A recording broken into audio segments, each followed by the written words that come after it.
Sa nakaraan ng ating kwento ay ang pagkatalo ng Hell Knights na kung saan sinabi ni Javier na muli lang na mabubuhay ang Hell Knights, pero si Lloyd naman ay ngumiti lang at kumpiyansa na sinabi na hindi na mabubuhay ang Hell Knights at inalok pa na magpustahan sila ni Javier. At sa pagpapatuloy nga ng ating kwento, ay makikita na dinampot ni Lloyd ang kanyang sandatang pala.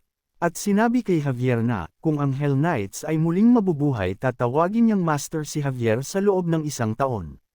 Pero kung hindi naman ay susuotin ni Javier ang kanyang Javier dress kapag sila ay babalik na sa kanilang bayan.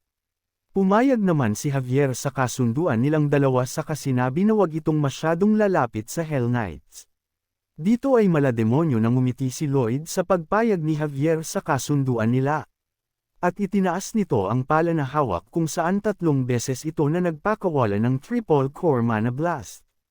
Kung saan matapos nun ay nanghina si Lloyd at napaluhod habang nakatingin naman ang Hell Knight sa kanya, at dito ay ginamit ni Lloyd ang kanyang supercharged skill. Nagulat naman si Javier at napatanong kung inaabsorb ba ni Lloyd ang mana ng Hell Knights. At dito nga ay makikita na dahan-dahan na inaabsorb ni Lloyd ang mana ng Hell Knights. Sinabi ng Hell Knights na, isa kang hangal. Hindi mo kakayanin i-handle ang mana ng isang Hell Knights na gaya ko na si Alexius. At makikita nga na nahihirapan si Lloyd at sumusuka na ito ng dugo. Habang sinasabi sa sarili na, bakit hindi gumagana? Dahil ba sa sobrang lakas at dami ng mana niya? Pero gayon pa man ay sinabi ni Lloyd na wala nang ibang paraan, kaya tingnan na lang natin kung sino ang mananalo. Kaya makikita na nagpatuloy si Lloyd sa pag-absorb ng mana ng Hell Knights. Habang ang Hell Knights naman ay tinatawanan lang ang ating bida, pero makikita sa mukha ni Lloyd ang pagiging persegido na magawa ang kanyang plano. Nang biglang humawak sa likod nito si Javier at maging si Siluria ay tumulong na rin kung saan nagcast ito ng kanyang spell na Blessing of Life. Kaya si Lloyd ay nakangiti na at sinabi na, kami na ang panalo. At tuluyan na nga nilang natalo ang Hell Knights. At sinabi ni Lloyd na, soul domination complete. Pero pagkatapos nun ay tuluyan nang bumagsak ang ating bida. Makikitang nag-aalala naman si Siluria. Pero sinabi ni Javier na wag itong mag-alala dahil sa tuwing nananalo sila sa mga laban ay ganyan ito ipinagbubunyi ang pagkapanalo nila. At dahil sa pagkapanalo nila Lloyd ay naaresto si Ken Navarro kung saan dadalhin na ito sa Royal Palace at ang reyna na ang magbibigay ng parusa dito. Samantala isang gabi ay makikitang gising na si Lloyd habang iniisip nito kung paano ito magpapatuloy sa kanilang construction project gayong ang mga workers ay nanghihina pa dahil naabsorb ang mana ng mga ito dahil sa Namarans Wall. Kaya sinabi nito na, dapat pala ay nag-request na rin siya ng workers na mula sa kanilang bayan kasabay ng mga order nitong angkla. At dito ay naalala niya nung araw na magising siya matapos na mawala ng malay. Kung saan sinabi ng messenger na, dahil sa naabsorb mo ang kapangyarihan ni Alexius ang iyong mana heart skill zombie domination ay nag-upgrade bilang isang independent skill set. Gulat naman si Lloyd dahil ang lahat ng restrictions at conditions sa skill na ito ay wala na. At dito ay masaya na sinabi ni Lloyd na, ang ibig sabihin kung ako ay may mga zombie ay magkakaroon ako ng mga trabahador na hindi ko na kailangan bayaran. Wow, napakatamis naman. Nakatanggap din ito ng bagong title, at ito ang The Possessed Tenor. Napatanong si Lloyd kung anong klaseng title ito at kung paano niya ito magagamit. Balik sa kasalukuyang oras, napapatanong si Lloyd sa sarili kung saan naman ito makakakuha ng mga zombie. Ginagawa ba ito? Madali lang. Ba ito gawin? Wala bang kwenta ang skill na ito? Ang maganda lang naman sa skill na ito nag-iilaw ang mata ko maliban dun wala na, sabi ni Lloyd. Nang may biglang kumatok sa pinto ng kwarto ni Lloyd, pagtingin nito ay nakita niya ang napakaraming skeleton na mga walang ulo pero may dark mana itong taglay. Tinanong ni Lloyd kung sino ang mga ito. At dahan-dahan na nag-transform ng isang ulo ang tumatayong leader ng mga skeleton para magpakilala. Pero sinabi ni Lloyd na nakakadiri ito, kaya humingi ito ng tawad at hindi na tinuloy ang pag-transform nito.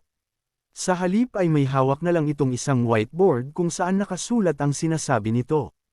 At dito nga ay sinabi ng leader ng mga skeleton na sila ay ang mga kaluluwa ng mga nawalan ng katawan. Sinabi din nito na naramdaman nila ang kapangyarihan ng isang demonyo na maaaring mag-control sa mga katawan nila kaya hinanap nila kung sino ito. Tinanong ni Lloyd kung totoo ba ang sinasabi ng ghost skeleton. Kung saan sinabi ng skeleton na oo. Ipinagkakalob namin ang mga katawang ito bilang pasasalamat sa iyo. Sinabi rin nito na, ngayon na matapos na makita ka namin, ay naramdaman namin na ikaw ang taong nagpakalma sa mga kaluluwa namin. At dito ay naalala ni Lloyd ang mga bungo na kanyang dinasalan at ginawa ng maayos na libing. At dito ay nagsiluhod ang mga skeleton at nakiusap na hayaan ni Lloyd ang mga ito na sumunod sa kanya para makabawi sa kabutihang ginagawa ni Lloyd. Malumanay na nagtanong si Lloyd at sinabi na, bibigyan ko kayo ng maraming trabaho. Kailangan ko pa ba kayong sahuran? Pero sumagot ang mga skeleton at sinabi na, kami ay mga ghost na, hindi na namin kailangan ng pera. Nagtanong ulit si Lloyd kung kailangan pa ba niya itong pakainin. Na sinagot naman ng skeleton na hindi na dahil wala naman na silang digestive system. Sa halip hiniling lang ng mga ito ay lupa para sa kanilang libingan. Kaya masaya si Lloyd at tinawag niya ang mga ito na The Frontier Skeleton Squad. Kitang-kita ang masayang malademonyong mukha ni Lloyd habang sinasabi na, natupad na rin ang pinapangarap kong libreng trabahador. Kinabukasan makikitang nagtatrabaho na ang mga skeleton. Laging nakabungisngi si Lloyd sa tuwing pinagmamasdan ng mga skeleton dahil, hindi napapagod, hindi nagugutom, hindi natutulog, at higit sa lahat ay hindi niya pa kailangan bayaran ang mga ito. Na gustong-gusto naman ng ating bida. At dito makikita naman si Javier na pinagmamasdan ng mga kamay nito. Habang inaalala ang pagpatong ng kamay ni Siluria sa kamay nito. Kung saan tila may ibang nararamdaman si Javier. Nang biglang may tumawag dito at paglingon niya ay nakita niya si Siluria na nakangiti sa kanya. Kaya maginoong sinabi ni Javier, na ang construction ay maayos na tumatakbo.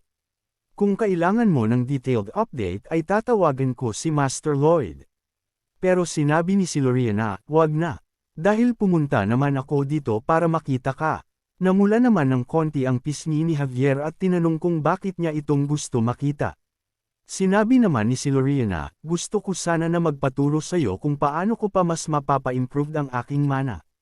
Sumagot naman si Javier at sinabi na, kung may maituturo ako na kahit na ano. Labis kong ikasasaya na maturuan ka. Kaya naman makikita na namumula ang pisngi at masaya si Siluria. Napansin naman ni Lloyd ang sweetness ng dalawa. Kung saan makikitang masaya si Javier na kausap si Siluria kaya naman maging si Lloyd ay masaya rin para sa mga ito. Samantala natapos na nila Lloyd ang kanilang cliff construction project kung kaya sila ay naghahanda na sa pagbalik sa kanilang bayan kasama ang kanyang skeleton squad. Nagpasalamat at nagpaalam na si Lloyd kay Count Namaran. Ganun din naman si Count at ang mga mamamayan dito. Lahat ay nagpapasalamat kay Lloyd. Kaya makikitang tila na antig ang puso ng ating bida. Pero ang nasa isip talaga nito ay ang mga kinitang pera at ang pagbabalik sa kanilang bayan kung saan mapayapa daw muna itong magre-relax pagka-uwi nito. Dito ay tinanong ni Count Namaran si Lloyd kung wala ba talaga itong balak na pakasalan si Siluria at maging isang Count sa Namaran. Pero humingi ito ng tawad at sinabi ni Lloyd na siya ang tagapagmana ni Count Arcos.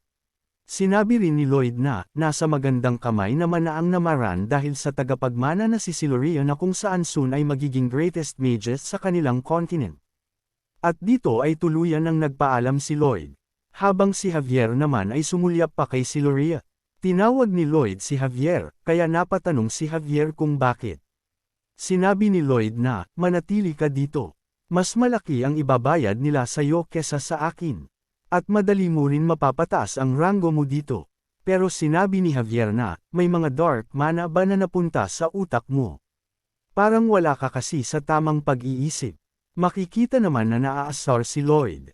Pero sinabi ni Javier na, mananatili akong knight ng mga Frontera hanggang sa araw na mamatay ako. Sinabi ni Lloyd na, paano kung ito ay isang utos? Sinabi ni Javier na, kung ganun edi hindi ko susundin. At kailangan mo akong patayin. Kaya naman sinabi ni Lloyd sa isip nito na, hindi ako mananalo sa kanya lalo na sa patigasan ng ulo. Pero dito ay makikita na nakangiti si Lloyd dahil sa pagiging loyal ni Javier. At sila nga ay nagpatuloy na sa kanilang paglalakbay. Pagdating sa kanilang bayan ay sinalubong agad ng kanyang mga magulang sila Lloyd. Makikitang medyo gulat ang mga ito. Kaya sinabi ni Lloyd na, ang mga ito ay ghost na trabahador ko. Pero di pa natatapos sa sasabihin si Lloyd ay sinabi na ni Count Arcos na, hindi na sila masyadong nagugulat kung sino pa ang mga bagong dadalhin ni Lloyd sa kanilang bayan. Pero nag-iba bigla ang mukha ni Count Arcos nang makita si Javier.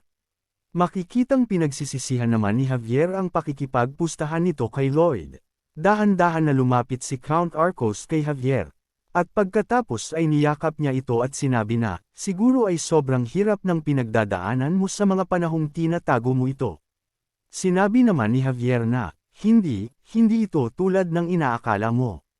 Pero sinabi ni Count Arcos na, okay lang yan, hindi naman ito masamang bagay. Medyo maiiba ka nga lang ng konti sa karamihan, yun lang yun. Sabay tapik-tapik pa sa likod ni Javier. Pero si Javier ay sinasabi na, hindi ganun yun. Hindi ako bakla, habang si Lloyd naman ay tawang-tawa habang inaasar si Javier. At pagkatapos ay niyakap si Lloyd ng kanyang mga magulang. At dito ay masayang sinasabi ni Lloyd sa isip na, sa wakas maari ko nang gugulin ang mga araw gamit ang napakarami kong yaman. At ngayon ay magagawa ko na ang pinapangarap kong sweet life. Pero hindi pa man nakakapasok sa kanilang mansyon ay dumating naman ang envoy ni Reyna Alicia.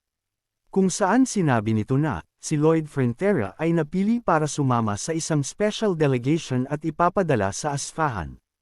Kaya naman makikitang gulat na gulat si Lloyd.